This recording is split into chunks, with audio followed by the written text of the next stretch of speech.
Marcellus with GVTV. We're here near Artist Alley. In the previous events, we unfortunately neglected to focus on the unsung heroes of the nerd world, and that would be the artists that draw and write and basically make all the stuff that we love happen. And so I thought this time we'd focus on them a little bit today.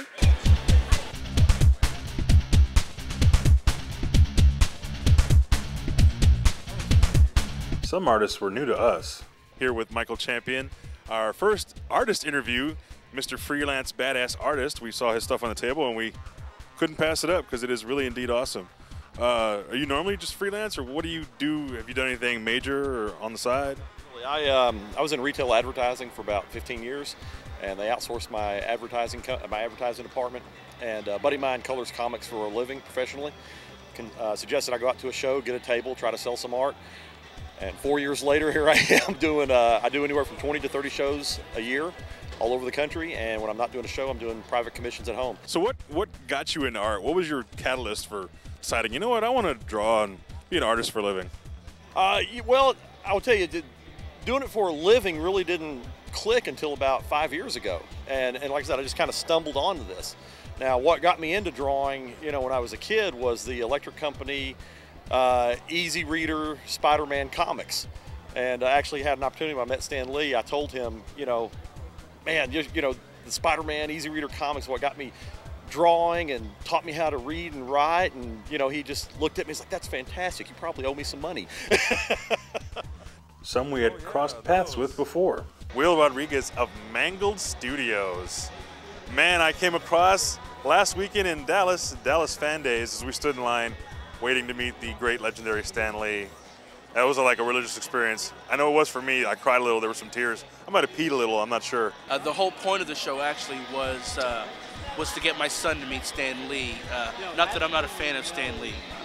I love the man. I love his work.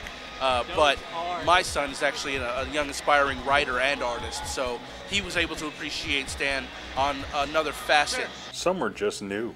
A penguin assassinating a fish. Is it like a hit penguin? I guess so. And some were very familiar faces. That's right, ladies and gentlemen. We have some very talented artists that are GeekVengers members. Zip Alegria and his lovely fiance, who we got on video actually proposing to her, which was really cool. Darth Vader and Stormtroopers. Yeah, it was beautiful. It was scary. Will you rule the galaxy with me? Yes.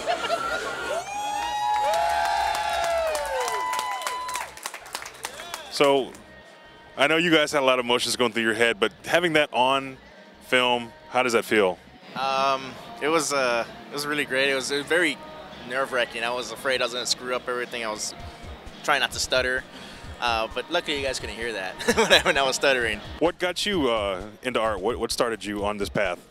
What started? Well, I've always been drawing. Like I was started drawing when I saw Tarzan. I started getting more into animation and, you know, Lion King and all that.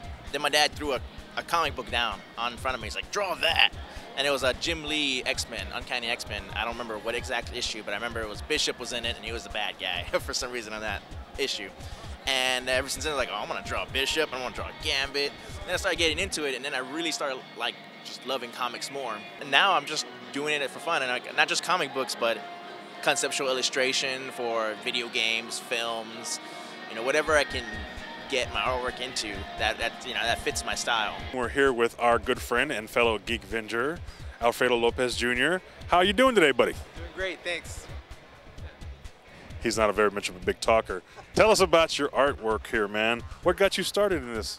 I've always been a big fan of comics and stuff, and I got into it. Just grew up in the scene, started getting into role-playing game artwork, started getting into cards. So I do a lot of work for comics, games, and cards now. Just one thing led to another. I knew a lot of friends in the business that helped me get into different companies, and started working for Image, Marcosia, Ape, and now I'm doing some card sets for Marvel, so it's kind of blowing up. In addition to seeing some of the incredible work these artists had on display, we asked them what the future holds. Some were happy to share. My love is drawing historic fiction pieces, and I'm actually writing and drawing a 6-issue book right now. It's Zombies of Sherwood, which is exactly what you think it is, Robin Hood and zombies. Late November, I'm going to be art director for an animated film. Can't really give too much about it, but it's going to be an animated CG film. Others, not so much. Not that I can talk about right now, but yeah, I got some great stuff coming up on the horizon. If you guys are into the whole zombie Walking Dead stuff, stay tuned. I was very pleased to be able to bring to our fans a glimpse of some of the artists I consider to be the unsung heroes of geek pop culture.